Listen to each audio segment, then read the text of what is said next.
It's another beautiful Saturday morning, and you're welcome to this week's edition of China Now, where you get the very best of news happening in China and beyond. My name is Makiza Latifa. Let's start the show with China Currents with Lisa. Here, you will get your weekly news report of what's happening in China. Top of our list this morning. So Malaysia's Prime Minister is planning to join the BRICS grouping of emerging economies, signaling a strategic economic shift. And also, China has launched an anti-dumping investigation into pork imports from the European Union.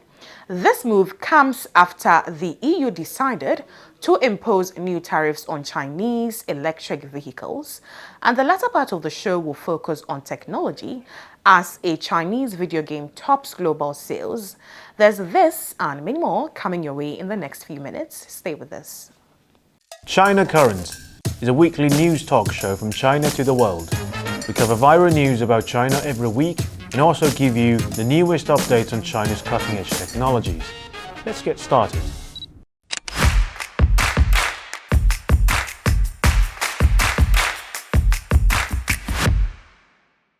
Welcome to China Currents, your weekly news report of what's happening in China. I'm Lisa. In this episode, Chinese Premier visited Australia, announcing China's inclusion of Australia in its unilateral visa-free countries. Malaysia's Prime Minister plans to join the BRICS grouping of emerging countries, signaling a strategic economic shift. The China Coast Guard conducted its inaugural boarding inspection of a Philippine vessel in the South China Sea for illegal entry. In retaliation for EU's EV tariff, Beijing's new anti-dumping investigation could raise tariffs on EU pork. Also, a Chinese video game topped global sales. Black Myth: Wukong, developed by Game Science, surpasses Counter-Strike 2 on Steam. Let's start today's episode with a significant move for international relations. Chinese Premier Li Qiang arrived in Adelaide on June 15th, marking the start of his official visit to Australia. In a landmark announcement, Premier Li declared that China will include Australia in its list of unilateral visa-free countries. The visa, the first by a Chinese premier in 7 years, signifies a return to normalcy in bilateral relations after years of tension. Analysts noted that this development follows Australian Prime Minister Anthony Albanese's successful visit to China last year, which helped to realign the two nations after a period of strained ties. Premier Li's visit coincided with the 10th anniversary of the China-Australia Comprehensive Strategic Partnership. He expressed his eagerness for in-depth discussion with Australian leaders and citizens on a variety of topics, including cooperation and development. Premier Li said, "We agreed to provide each other with reciprocal access to 5-year multiple entry visas for tourism, business, and visiting family members. China will also include Australia in its visa waiver program." Adelaide is the second stop of Premier Li's 3-nation tour, following his visit to New Zealand. During his 4-day stay in Australia, he and Prime Minister Albanese co-chaired the 9th China-Australia Annual Leaders Meeting and participated in the China-Australia CEO Roundtable. Prime Minister Albanese described it as an important opportunity to engage directly on key bilateral issues, emphasizing the importance of maintaining a stable and direct relationship with China. Australian Assistant Defence Minister and Trade Minister echoed this sentiment, highlighting the need for stability and willingness on both sides to remove impediments to the relationship. Professor Yu Lei from Shandong University suggests that this shows the current Australian government has recognized that the previous government went too far in handling Australia's relations with China, ultimately damaging the interests of the Australian people. However, while proactive measures are being taken, challenges remain. As a NATO member and ally of the US, there are still certain difficulties in security concerns between the two sides, especially in the advancement of the AUKUS. Next up, another significant development on the international stage. Malaysia is planning to join the BRICS grouping of emerging economies. This announcement comes directly from Malaysia's Prime Minister Anwar Ibrahim. In an interview with Chinese media outlet, Prime Minister Anwar revealed that Malaysia will soon begin the formal process of joining BRICS, pending feedback from South Africa. He stated, "We have made our policy clear and we have made our decision. We will start the formal process soon. As far as the Global South is concerned, we are fully supportive." BRICS, founded in 2006, initially included Brazil, Russia, India, China, and South Africa. This January, the bloc expanded to welcome Egypt, Ethiopia, Iran, and the UAE. Anwar also supported comments made by Brazilian President Luiz Lula, criticizing the dominance of the US dollar in international trade. Anwar expressed frustration over currency attacks, emphasizing that such dominance contradicts basic economic principle. He remarked, "Last year, Malaysia had the highest investment ever, but the currency was still attacked. It goes against basic economic principles," criticizing the US dollar's dominance as an international currency. Anwar praised China's rise, highlighting it as a source of global balance. He commended Chinese President Xi Jinping for his focus on rejuvenating Asian values and civilization, noting that he was attracted to President Xi for being one of the few leaders who talk about civilization, making him unique. He called for a broader perspective on history and expressed the need for independent countries to voice their views freely. Anwar remarked that the excessive focus on one event ignores decades of history and is a problem with Western discourse. These comments come ahead of Chinese Premier Li Qiang's visit to Malaysia, marking the 50th anniversary of diplomatic ties between the two nations. During Li's 3-day visit, Malaysia and China are expected to renew a 5-year economic cooperation agreement and sign deals in the digital economy and green development. Next up, the China Coast Guard has conducted its first ever boarding inspection of a Philippine vessel that had illegally entered the South China Sea. On June 17th, despite prior commitments, the Philippines sent 3 ships into the waters near Renai Reef in the Nanshan Islands, attempting to deliver supplies to an illegally grounded military ship. During this operation, the Philippine supply ship deliberately collided with a Chinese vessel. After repeated warnings were ignored, the China Coast Guard boarded and inspected the Philippine vessels. The action by the China Coast Guard has drawn condemnation from the Philippine Armed Forces. However, reports indicate that China Coast Guard had issued multiple warnings regarding the Philippine incursion near Renai Reef. The first warning came at 4:43 a.m., revealing that the China Coast Guard had taken regulatory measures against Philippine vessels according to the law. The second report indicated that at 5:59 a.m., the Philippine supply ship had ignored multiple stern warnings from the Chinese side, violating International Maritime Coalition regulations, and deliberately approached Chinese vessels in a dangerous and unprofessional manner, resulting in a collision. The responsibility for the incident lies entirely with the Philippine side. Gan Yu, spokesperson for the China Coast Guard, stated that the boarding inspection was conducted in accordance with the law and followed professional standards. On June 15th, new regulation for the administrative enforcement procedures of the China Coast Guard came into effect. These regulations grant the China Coast Guard the authority to use lethal force against foreign vessels that refuse to leave China's territorial waters. Lin Jian, spokesperson for the Ministry of Foreign Affairs, reiterated that China is committed to resolving maritime disputes through negotiations with directly involved parties, but will respond firmly to any maritime provocations.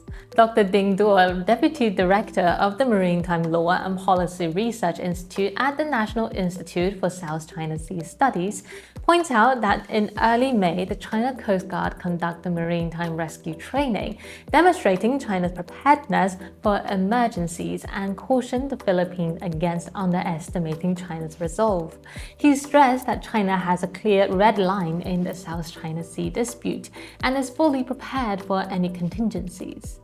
Next up, China has launched an anti-dumping investigations into pork imports from the European Union. This move comes after the EU decided to impose new tariff on Chinese electrical vehicles. The investigation could lead to higher tariff on EU pork products, impacting major exporters like Spain, the Netherlands, Denmark, Germany, and France. Currently, China imposes a 12% tariff on EU meat import. Analysts warn that an increase to 20% could significantly affect European exporters, who might struggle to offset losses even with new markets such as Vietnam and the Philippines.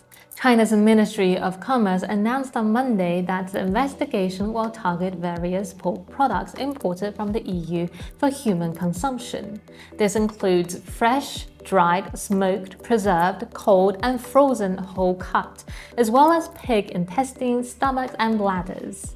The ministry has urged those affected by the alleged dumping to contact the Trade Remedy and the Investigation Bureau within 20 days to join the investigation. In 2023, China consumed 57.94 million tons of pork and pork byproduct, importing only 1.55 million tons. About half of these imports came from Europe. The Chinese financial news outlet reported that the drop in EU pork supply is not expected to significantly impact pork prices in China.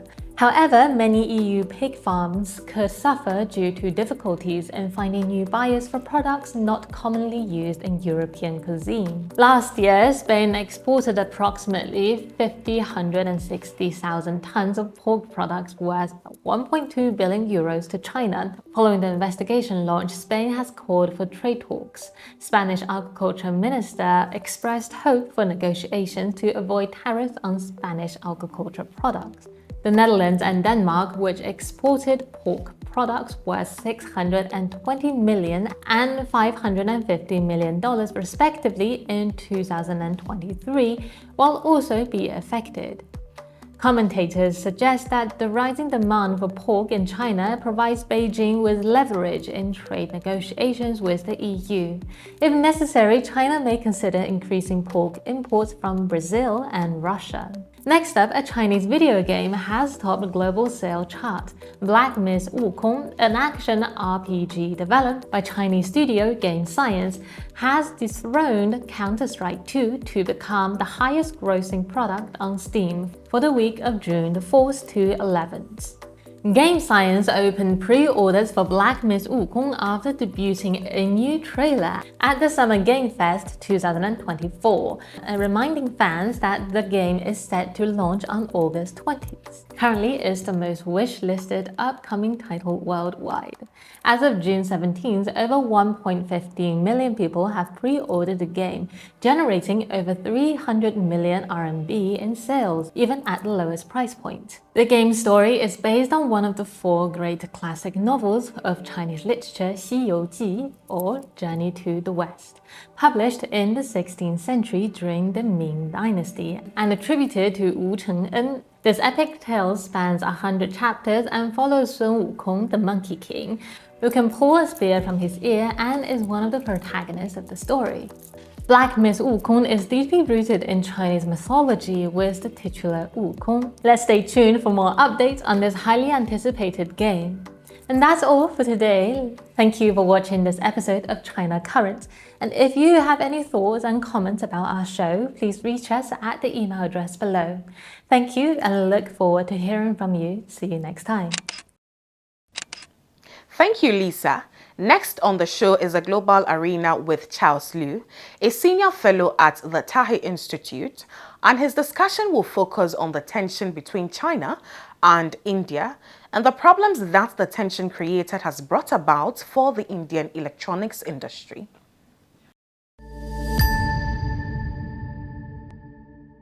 Major Indian press, Hindustan Times, reported, quoting from Economic Times of India, that the tension between China and India and the problems that the tension has created has brought about for the Indian electronics industry $15 billion in losses. In addition, and this is, I think, even more significant and more painful, loss of 100,000 jobs. Now, India wants to grow. India wants to develop. India wants to become a dominant force, not only in Asia, but in the world. But at the same time, it's trying to do this by blocking out Chinese companies, Chinese investments, Chinese suppliers, and creating very difficult conditions, including blocking visas for Chinese workers going to India, Chinese engineers, Chinese investors. Can they do it without Chinese support or the Chinese suppliers and the Chinese investments that have flooded into India over the last decade? I think it's very difficult. And this is something beginning to be recognized by the media in India as well, naming 100,000 job loss. Now, this is in a population of 1.4 billion. It may not seem significant, but this is actually industrial jobs.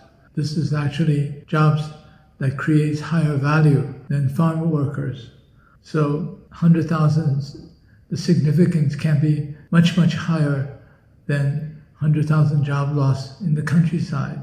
I think India has to come to grips with the issue of running or growing together with China rather than blocking China out to protect its own industries. China has gone through the process and has succeeded in creating ever higher value products, going up the supply chain, going up the value chain, and going up the technology chain. I think India should come to grips with this. China is not trying to demolish India. China is not trying to compete with India. I think there's very little that India can do in competing with China in manufacturing in the world today. I think India would be wise to try to join the China supply chain and become part of a much bigger market, including the Chinese market and the ASEAN market. It's very clear the ASEAN countries, including countries like Indonesia, Malaysia, Vietnam, and Thailand, have happily joined the supply chain in China and also happily gained, therefore, also access to the Chinese market. Not only are they moving quickly in this market integration and supply chain integration with the Chinese market and the Chinese supply chain, their infrastructure is becoming more efficiently adapted to the Chinese infrastructure, including the new rail lines that's being built. Of course, Indonesia has adopted the Chinese standard of high-speed rail, but Vietnam and Cambodia and so on are now also adopting Chinese rail standards. Transportation can be a much more sophisticated network between China and the ASEAN countries, which will, of course, also enhance the efficiency of the supply chain. I think India should also consider doing the same, rather than blocking out Chinese investors, Chinese companies, or, as is known to many, that the business environment of imposing fines, freezing cash accounts of Chinese companies doesn't really induce or encourage Chinese investment into India. There was an article in Bloomberg on this very same subject, or part of this subject. The title of the article is "Modi's Jobs Crisis Can't Be Solved Without China." And it's interesting that Western press, like Bloomberg, is now identifying this problem or this issue. The article basically refers to the job crisis in India, with such a huge young population seeking advancement in their careers and creating the need to create higher value jobs to accommodate them. Now, the article basically refers to the fact that without Chinese investment, without Chinese companies, establishment of manufacturing or industrial jobs it's going to be very difficult for Modi to accommodate the needs of creating higher value jobs for the young population in India. So this ties into what we were talking about before in terms of not only creating a greater market, also creating more industrial jobs, higher value jobs. And this is something that even the Western press is now beginning to address. And on the next part of the global arena, we have Jeffrey Sachs, an economics professor and director of the Sustainable Development Center at Columbia University, who believes that it will be a tragedy if China has a US mindset.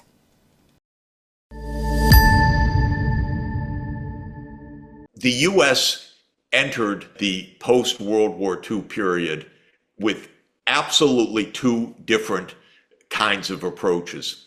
One was to build a true international law and international institutions, and the second was to be a superpower. These were always in some conflict with each other. But there was a time, for a long time, I would say, where the UN was respected by American politics. And the idea was we should strengthen the UN and UN agencies. The US had a lot to do with building a lot of the UN agencies like the World Health Organization and others after World War II. But over time, as US power increased, and especially at the end of the Soviet Union, when the US strategists said, you know, we're the sole superpower, we have no challengers, we can do what we want. Then they started to look at the United Nations merely as a nuisance. And here were all these new post-colonial countries saying we need a fair international system, and the United States would say, don't talk to us about fairness, we'll decide what fairness is. And so over time, the US political elite started to view the UN maybe as a place to spread US propaganda, but not as a vehicle of global problem solving. And if you look at objective data, the US is the country in the world probably least aligned with the UN Charter right now. I've created with my colleagues a multilateralism index to see who actually sides with the global majority, who actually follows the UN institutions, who signs UN treaties and so on. The US comes out at the end of the list, not at the front, at the back, the least aligned country with the UN Charter. What the US started to do was to say, we will create an alliance. We will create a group of allies and friends. So this became the expression, not the UN, but allies and friends, allies and friends, allies and friends. And this meant military allies, of course. This meant NATO. And the mindset is completely us versus them.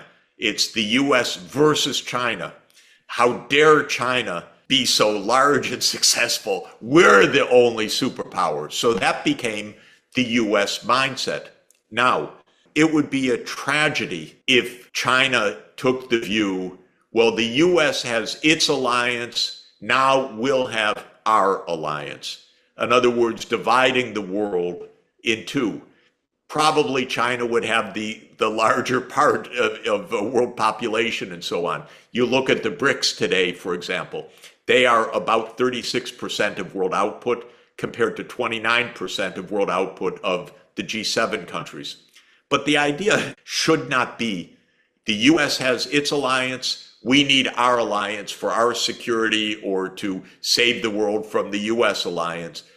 In my opinion, but a strongly held view, I'm hoping that China will continue to do what it's been doing, to say the US has its allies and friends, we have the UN Charter, we have international law, we want multilateralism of everyone, including the US. We don't want to have two blocks. We don't want bloc politics, because I believe China's statecraft is fundamentally different from Western statecraft. Western statecraft is always us versus them.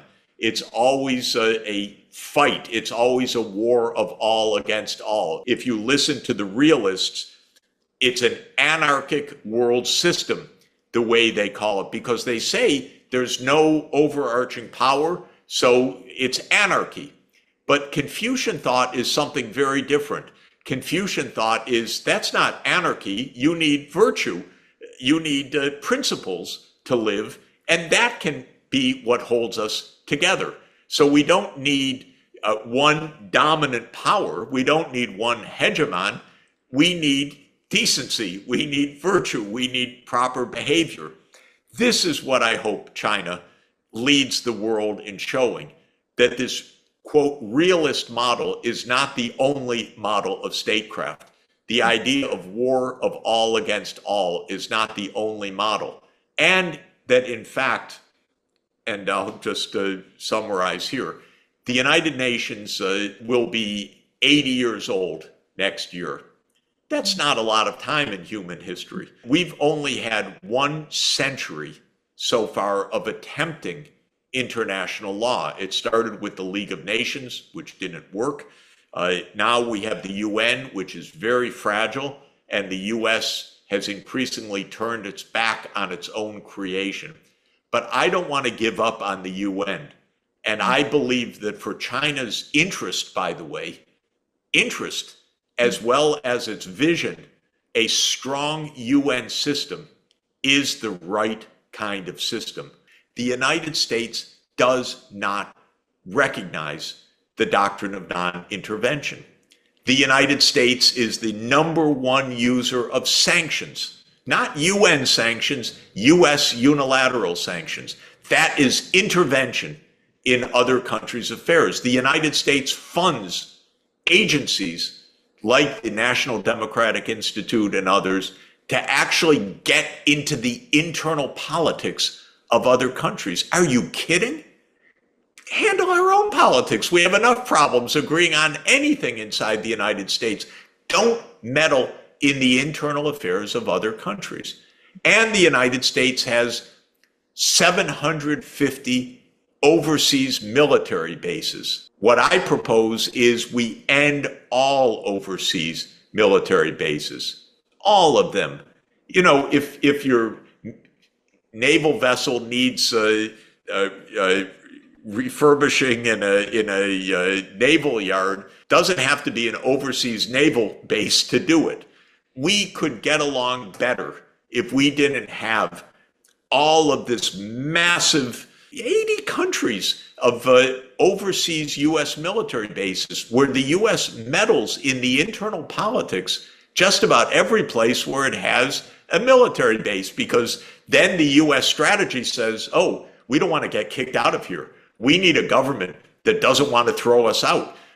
But this government says, we don't want you here. Oh, maybe we have to have a regime change operation in this country. And so this is very destabilizing. China can be, should be a bulwark along with all the rest, and teach the U.S. also, abide by international law, abide by the doctrine of non-intervention, abide by virtue and harmony in international relations. It doesn't have to be a war of all against all. It should be harmony, because we have enough to do together that we don't need this constant provocation, which is unfortunately what has become U.S. foreign policy. And that's all for the global arena. Let's wrap up today's edition of the show with the Thinkers Forum, the segment of the show where our thinkers and scholars share with us their brilliant ideas on the relations between China and the rest of the world.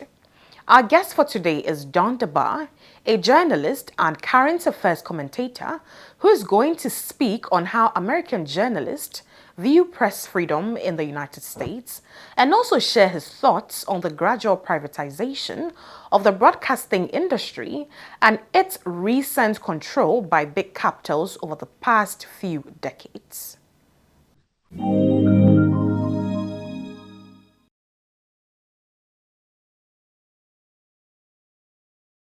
People have a lot of opinions and no facts, and that's basically what it is. They're so connected to the media. I was born in 1954. I turned 5 in 1959, started school then, went through, secondary school over in 1972, and then studied, from there on. When I was 5 years old, my parents would not allow us to have a television set. We didn't have one. They wanted us to read. So my contact with the real world, or with the world as I was being socialized, consisted of what reading, the radio, mostly music, and a little bit of news. The reading was mostly newspapers and then books because I read everything. And just people, like actual person to person contact. There was no virtual contact. It was all real, with the exception of reading and sound. As I got older, we kind of fed into the paradigm that developed. We were kind of late stage. People my age, other people my age mostly, grew up in front of a television set. And they're different. Their understanding of things is different. Now, there's an immersion in all of the technology. And the socialization now of kids, say for the last 10, 15 years even, is through these little boxes. My nieces sit next to each other on a couch, and nobody says a word. They all, type there. So in other words, their socialization is virtual. So the people that come out of school, college, grad school, professional law school, I've trained law school students, for example, on different things. Their understanding of the world is, in a sense, very shallow. And they take a great deal of claims at face value as if they're true. And so if all they're hearing about China's killing Uyghurs, China's trying to make Muslims become atheists, and all of this nonsense, if that's all they're hearing, that's the universe for them. That's what they honestly believe. So when we're talking about this, I'm sorry to go this long circle. I just want to give you an understanding of my perspective. When we're talking about what do people think here or something, the first reflex I have is to say they're not thinking. I can't tell you what they're thinking. They'll tell you something if you ask a question, but I don't think there's an actual thought process involved. I don't think they're taking this fact and testing them and synthesizing and comprehending something at all. I think it's something quite different that's inserted into them that comes out when you push the print button. That said, what will come out of their mouth is almost exactly what the media tells them. People that see all of the work that I do, and they pat me on the back for it and such, my family, my friends, whatever, will then turn around when I say I'm going to China and say, are you going to be safe? Like, I was in Siberia as an election inspector last month. And I've been to Russia twice before that, once for a month. And when I told my friends, I'm going, they were genuinely worried about my safety. And the same with China. They think I'm going to end up in a re-education camp or some crazy, I'm serious. This is what they believe. Lots of people believe this myth here, but it's really difficult to even call it a belief because it isn't that deep. If I took one of these people with me on a trip to China, there would be an apostle here preaching China because it would be such a revelation to them that, things were so different than they believed before that now they have to believe this, whatever it is.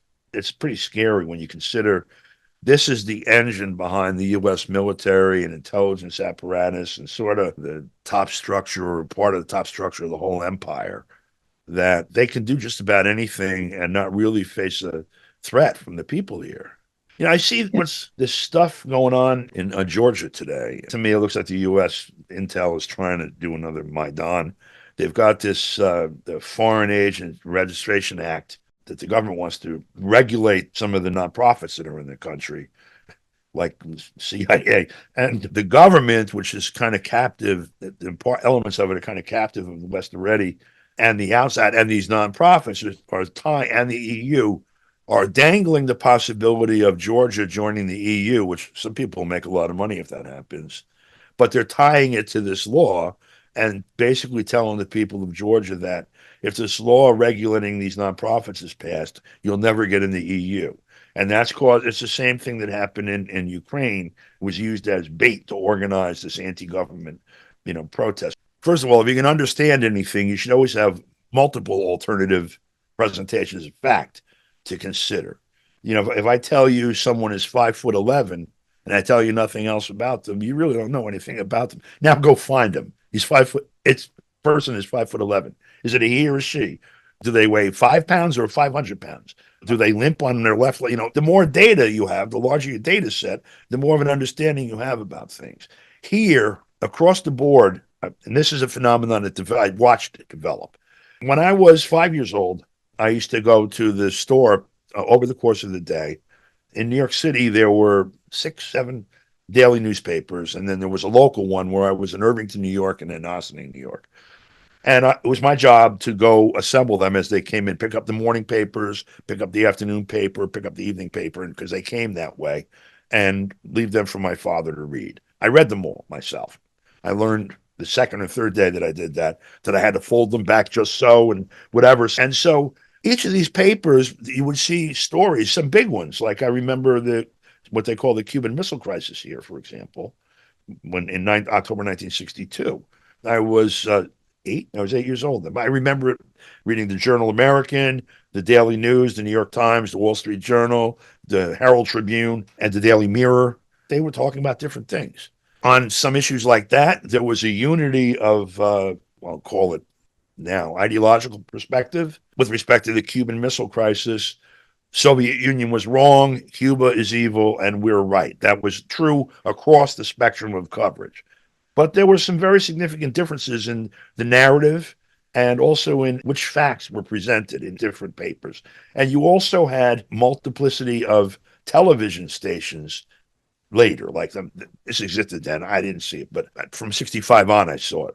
We had CBS, NBC, ABC, something called Metro Media, which is now Fox, something else that was adjacent to the Daily News and Chicago Tribune, and then a PBS, a public station.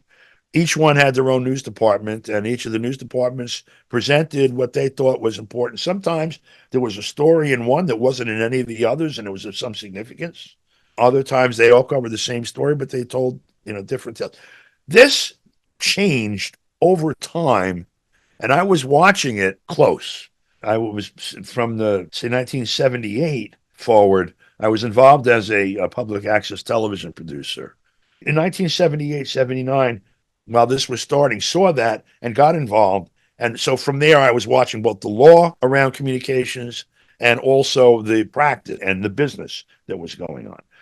During the 80s, shortly after I got involved, Ronald Reagan removed a regulation that was called the Fairness Doctrine that put a public service requirement on the private most media in the United States privately owned, even though you had the idea that these holders of these licenses to broadcast should not be able to control or dominate the public discussion. So if they're going to present some controversial issue or someone that's presenting a controversial issue, they have to give equal time and prominence in terms of placement in their programming to someone of the opposite view.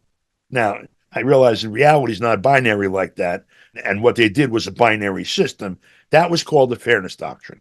That was the extent of public involvement in the broadcasting.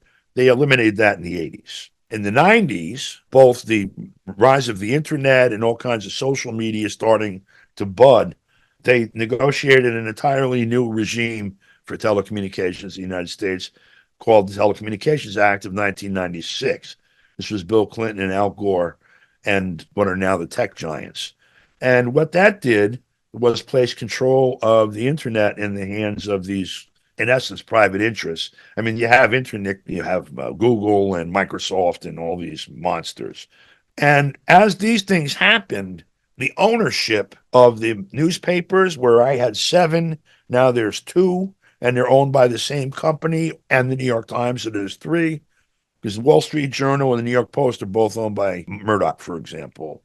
And those 2 and the New York Times are the New York City newspapers now. I mean, there's little inconsequential ones, but that's it. Same happened with television. You now have Fox, CNN, MSNBC. That's essentially, and then CBS and ABC and NBC. That's essentially the media landscape. I think the first time I really noticed it, which was before the 96 Telecom Act, was in the propaganda for the first war in Iraq in 1990/91, where no matter where you turned, everyone was talking about tying yellow ribbons around trees and incubator babies and the whole bit. There wasn't really a dissenting voice anywhere. You know what? We used to have our televisions had stations in New York, metropolitan New York, channel 2, 4, 5, 7, 9, 11, and 13. 7 stations. You'd had 6, 7 distinct points of view at that time. We now have hundreds of television stations, and with the internet outside of private, regular citizens, an infinite number of television stations, all saying one thing. One thing. They all say one thing. And that's our entire media scape. So it's a tough environment for anything else. And that's all for the show today. Thank you for watching. Please don't forget to send in your comments, thoughts, feedback, and suggestions through the email provided below. My name is Makiza Latifa, and I will see you same time next week.